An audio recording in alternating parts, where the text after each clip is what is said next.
ദൈവസഭയുടെ 1-ാം നൂറ്റാണ്ട് മുതലുള്ള ദൈവസഭയുടെ വളർച്ചയിലും ഈ പുസ്തകങ്ങളൊക്കെ ആ കാലഘട്ടത്തിൽ എല്ലാവർക്കും അറിയായിരുന്നു. AD 404 ജെറോം എന്ന് പറയുന്ന ആ സഭാപിതാവ് ഗ്രീക്ക് എബ്രായ ഭാഷകളിൽ നിന്ന്, ഗ്രീക്ക് എബ്രായ അരാമ്യ ഭാഷകളിൽ നിന്ന് വേദപുസ്തകം ട്രാൻസ്ലേറ്റ് ചെയ്തു.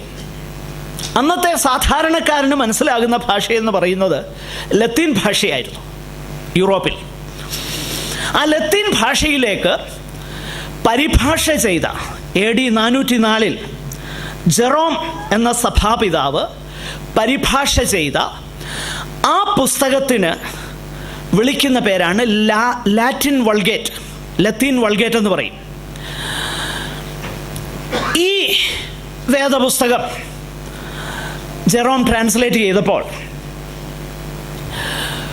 അന്ന് ഈ പറയപ്പെട്ട കുറേ പുസ്തകങ്ങളൂടെ അദ്ദേഹം ട്രാൻസ്ലേറ്റ് ചെയ്തു, അതിൻ്റെ ഒപ്പം ചേർത്തു. പക്ഷെങ്കിൽ അങ്ങനെ ചേർത്തെങ്കിലും അദ്ദേഹം അതിനൊരു ഫുട് നോട്ടോടു കൂടെയാണ് ആ കാര്യം ചെയ്തത്. അദ്ദേഹം പറഞ്ഞത്, they were not books of the canon. അദ്ദേഹം പറഞ്ഞു, സഭയ്ക്ക് നമ്മുടെ പൈതൃകത്തെ മനസ്സിലാക്കുവാൻ എന്ന് പറഞ്ഞാൽ നമ്മുടെ പാരമ്പര്യത്തെയും അതുപോലെ ഇസ്രായേൽ ജനതയുടെ ചരിത്രത്തെയൊക്കെ മനസ്സിലാക്കുവാൻ ഈ പുസ്തകങ്ങൾ ഉപകരിക്കും. അപ്പോൾ അതിനു വേണ്ടിയിട്ടാണ് ഞാനിത് ചേർക്കുന്നത് എന്ന് പറഞ്ഞ് ഫുട് നോട്ടോടുകൂടെയാണ് ജെറോം ഈ പുസ്തകങ്ങളെ ലാറ്റിൻ വൾഗേറ്റിൽ ഉൾപ്പെടുത്തിയത്. ഇത്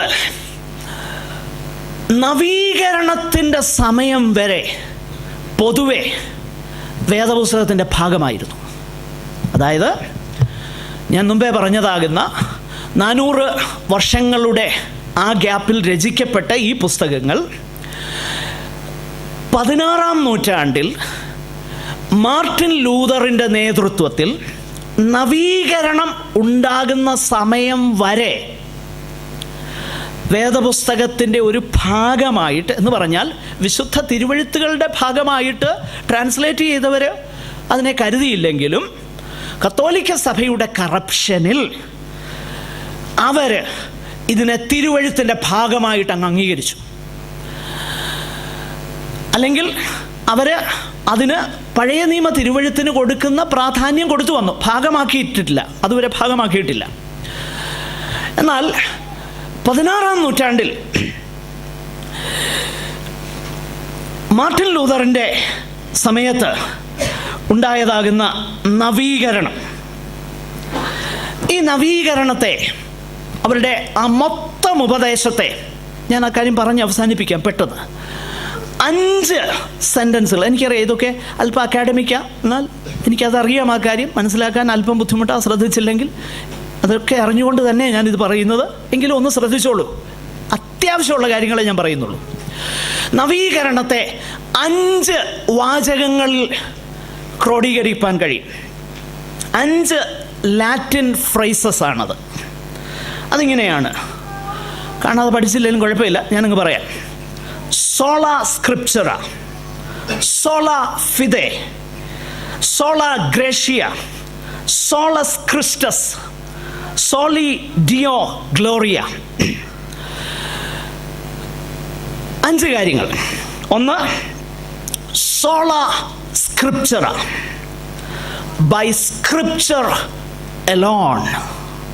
നവീകരണത്തിൻ്റെ പ്രധാനപ്പെട്ട ഉപദേശങ്ങളിലൊന്ന് തിരുവെഴുത്തുകളാൽ മാത്രം, നത്തിങ് മോർ നത്തിങ് ലെസ്.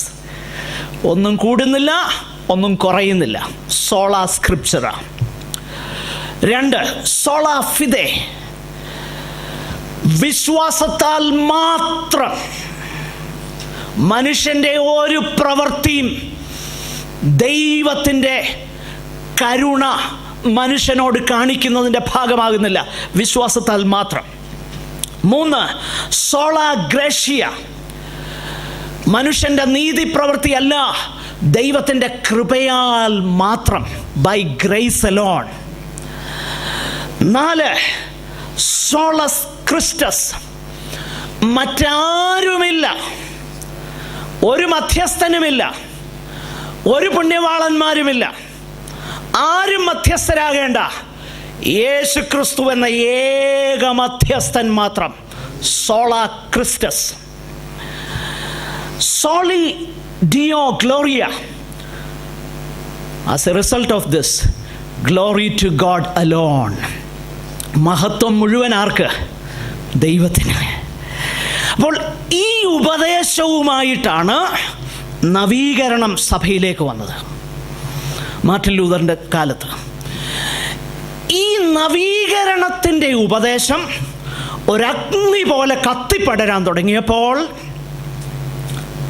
സഭയുടെ നേതാക്കന്മാരും മനസ്സിലാക്കി, ഇതിങ്ങനെ വിട്ടുകഴിഞ്ഞാൽ സഭ തീർന്നു. അവർ വിളിച്ചുകൂട്ടി ഒരു കൗൺസിൽ, ഒരു സുന്നഹദോസ്. 1545 ഇറ്റലിയിലെ ട്രെൻറ്റോ എന്ന് പറയുന്ന സ്ഥലത്ത്, കൗൺസിൽ ഓഫ് ട്രെൻറ്റോ എന്നാണ് അതിനെ വിളിക്കുന്നത്. ട്രെൻറ്റോ എന്ന് പറയുന്ന ആ സ്ഥലത്ത് സഭയുടെ കർദിനാളന്മാരെയും എല്ലാം കൂടെ വിളിച്ചുകൂട്ടി ഒരു സുന്നഹദോസ്. ആ സുന്നഹദോസിലാണ് ഇന്ന് കത്തോലിക്ക സഭയിൽ കാണുന്ന ഈ പുസ്തകങ്ങൾ, കത്തോലിക്ക വേദപുസ്തകത്തിൻ്റെ ഭാഗമായിട്ട് കാണുന്ന ഈ പുസ്തകങ്ങൾ ഈ സുന്നഹദോസിലാണ് വേദപുസ്തകത്തിൻ്റെ ഭാഗമാക്കി ചേർത്തത്. അങ്ങനെ ചേർക്കാനുള്ള കാരണം എന്താണെന്നറിയാമോ? ഈ പറഞ്ഞ 5 ഉപദേശങ്ങളെ ചെറുക്കുവാൻ വേണ്ടി ഈ പുസ്തകങ്ങളിൽ, ഉദാഹരണത്തിന് മരിച്ചവർക്കു വേണ്ടിയുള്ള പ്രാർത്ഥനയെക്കുറിച്ചുള്ള റെഫറൻസുകൾ ഈ പുസ്തകത്തിലുണ്ട്. പിന്നെ പാപമോചന ചീട്ടുകളെക്കുറിച്ചുള്ള റെഫറൻസുകൾ, അല്ലെങ്കിൽ അതിനെ സാധൂകരിക്കുന്ന കാര്യങ്ങൾ ഈ പുസ്തകത്തിലുണ്ട്. അപ്പോൾ ഈ പുസ്തകങ്ങൾ വേദപുസ്തകത്തിൻ്റെ ഭാഗമാണെന്നാക്കി തീർത്താൽ നവീകരണത്തെ ചേർക്കാനായിട്ട് കഴിയും. ഈ ഒരു ഉദ്ദേശത്തോടു കൂടെയാണ് 16-ാം നൂറ്റാണ്ടിൽ വേദപുസ്തകത്തിൻ്റെ ഭാഗം എന്ന നിലയിൽ കത്തോലിക്ക സഭ ഇത് വേദപുസ്തകത്തിൻ്റെ ഭാഗമായിട്ട് അവരംഗീകരിച്ചത്.